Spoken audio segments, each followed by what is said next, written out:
নিম্নচাপের জেরে কোন কোন জেলায় কেমন বৃষ্টি হবে জেনে নিন আবহাওয়ার পূর্বাভাস স্পেশাল বুলেটিন। উত্তরবঙ্গে যখন অবিরাম ভারী বর্ষণে জনজীবন বিপর্যয়, তখন দক্ষিণবঙ্গের দিকে ধেয়ে আসছে নতুন বিপদ। আলিপুর আবহাওয়া দপ্তর জানিয়েছে, চলতি সপ্তাহের মাঝামাঝি সময় বঙ্গোপসাগরে একটি নতুন নিম্নচাপ তৈরি হতে পারে, যার প্রভাবে দক্ষিণবঙ্গে আবারও দুর্যোগের মেঘ ঘনিয়ে আসছে। আরও বিস্তারিত আনতে অবশ্যই ভিডিওটি সম্পূর্ণ দেখবেন এবং আপনার জেলার খবর সবার আগে পেতে চাইলে আমাদের ইউটিউব চ্যানেলটিকে সাবস্ক্রাইব করে পাশে থাকা বেল আইকনটিকে বাজিয়ে দেবেন এবং কমেন্টে আপনার জেলার নামটি লিখে দেবেন। উত্তরবঙ্গের পরিস্থিতি: দার্জিলিং, কালিম্পং, জলপাইগুড়ি এবং আলিপুরদুয়ার সহ উত্তরবঙ্গের একাধিক জেলায় গত কয়েকদিনের ধরে লাগাতার ভারী বৃষ্টি হয়েছে। এর ফলে তিস্তা, তোরসা এবং জলঢাকা নদীর জলস্তর মর্মান্তিকভাবে বৃদ্ধি পেয়েছে, যা বন্যা পরিস্থিতির সৃষ্টি করেছে। জলপাইগুড়ি ও আলিপুরদুয়ারে 20 সেন্টিমিটার বেশি বৃষ্টিপাত আশঙ্কা করা হয়েছে। আলিপুর আবহাওয়া দপ্তরের তরফে ওই জেলায় লাল সতর্কতা জারি করা হয়েছে। পাহাড়ি এলাকাগুলিতে ধস নামার সম্ভাবনাও রয়েছে।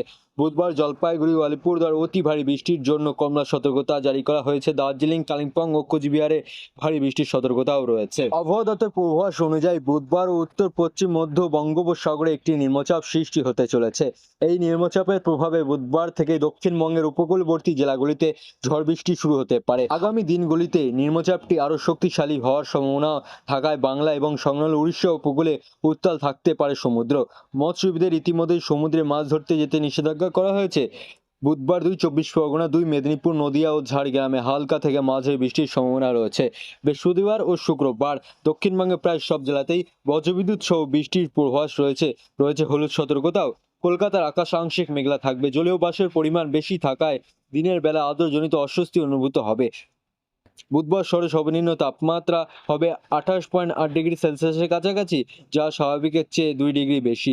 সোমবার সর্বোচ্চ তাপমাত্রা ছিল 34.7 ডিগ্রি সেলসিয়াস, যা স্বাভাবিকের চেয়ে 2.3 ডিগ্রি বেশি।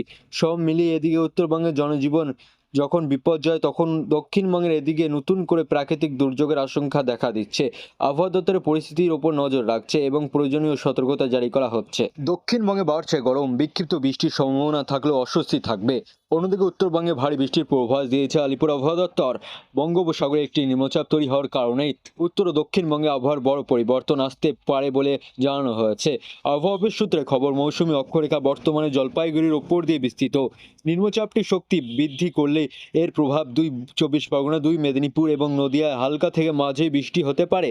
তবে উত্তরবঙ্গে দার্জিলিং, কালিম্পং, কোচবিহার, জলপাইগুড়ি এবং আলিপুরদুয়ারে ভারী বৃষ্টি চলবে। এর ফলে তিস্তা, তোরসা ও জলঢাকা নদীতে বৃদ্ধি পাবে জলস্তর, রয়েছে সতর্কতাও। শহরের তাপমাত্রা সর্বোচ্চ 31 ডিগ্রি সেলসিয়াস এবং সর্বনিম্ন 27 ডিগ্রির কাছাকাছি থাকতে পারে। দক্ষিণবঙ্গে জলীয় বাষ্পের কারণে তাপমাত্রা এবং আর্দ্রজনিত অস্বস্তি বৃদ্ধি পাচ্ছে। উপকূল ও পশ্চিমাঞ্চলের জেলাগুলিতে যেমন দক্ষিণ 24 পরগনা, পূর্ব পশ্চিম মেদিনীপুর এবং ঝাড়গ্রামে বজ্রবিদ্যুৎ সহ বৃষ্টির সম্ভাবনা রয়েছে। 30 থেকে 40 কিলোমিটার বেগে দমকা ঝোড়ো বাতাসও বয়ে যেতে পারে। বুধবার থেকে শুক্রবার পর্যন্ত এই অঞ্চলে বিক্ষিপ্ত বৃষ্টি এবং ঝোড়ো হাওয়া অব্যাহত থাকবে। শনিবার থেকে বৃষ্টির পরিমাণ আরও কমবে এবং অস্বস্তি বাড়বে। কলকাতায় আজ মূলত আকাশ মেঘলা আকাশ থাকবে এবং তাপমাত্রা স্বাভাবিকের ওপরই থাকবে। বিক্ষিপ্তভাবে হালকা বৃষ্টির সম্ভাবনা রয়েছে থাকলেও আর্দ্রজনিত অস্বস্তি থাকবে। আগামী 24 ঘন্টায় শহরের তাপমাত্রা 27 থেকে 34 ডিগ্রি সেলসিয়াসের মধ্যেই ঘোরাফেরা করতে পারে।